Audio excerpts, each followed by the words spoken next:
cutubyo ka kala tirsan ciidamada militariga Somaliland iyo kuwa booliiska oo hogaaminayo Gudoomiyaha gobolka Gsool Cabdiqani Maxamuud Jiire ayaa u ambabaxay deegaanada kala Bardaaley iyo Jidbaale oo ay ku kala sugnaayeen ciidamo beeleedyo dhawaan dagaal ku kala dhex maray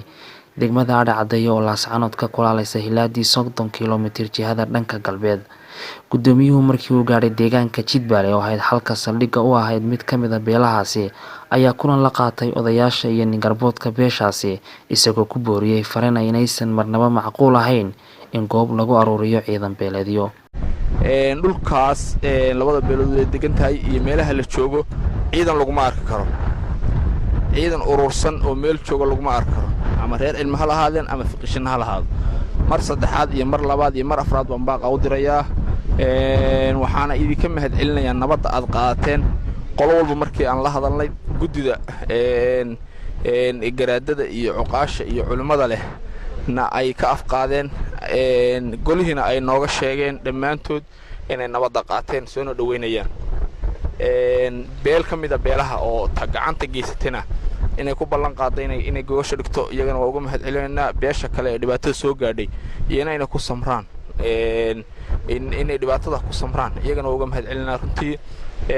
anagu mar walba go'aamada aan fulinayna waxa weeye wixii ka soo baxa halkaas aan fulinayna dawladda waxay u taagan tahay inay fuliso wixii meesha ka soo baxay waad aragtaan waxa maanta maamulka gobolka iyo booliiskii iyo ciidamadii iyo amnigii iyo cid idinka dhiman ma jirto waxaan inta loo soconayaa duurka loo wareegaya dhibaato inta leeg loo maraya waxa soo gaadiida waxa soo tiknika waxa soo ciidan waxa soo waxaan u soo istaarnay aanu idinku nimid inaan nabadiina ka shaqeyno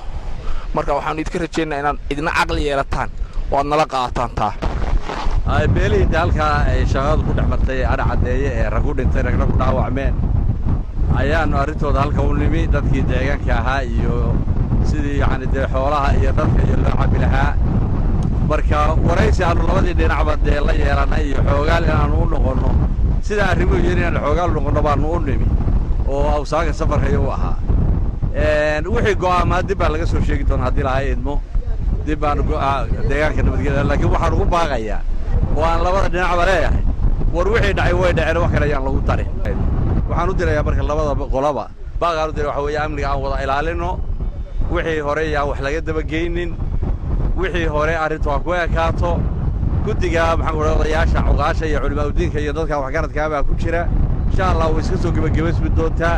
laakiin kelmadda kaga baxaya waxay tahay war amniga aan wada ilaalino wixiina hubaysana ka ogolaan mayno inay aagga joogaan baan joognaa deegaanka Jidbaale shaqadii waa u ka Gaadhey arrimaheedu baa kuurgal loo yahay maamulka gobolka iyo odayaal badan oo gudiyahoodu ka kooban ilaa dhowr iyo 40 oo hawlaha hadda ka shaqeynaya saasaan maanta ku nimid Jidbaale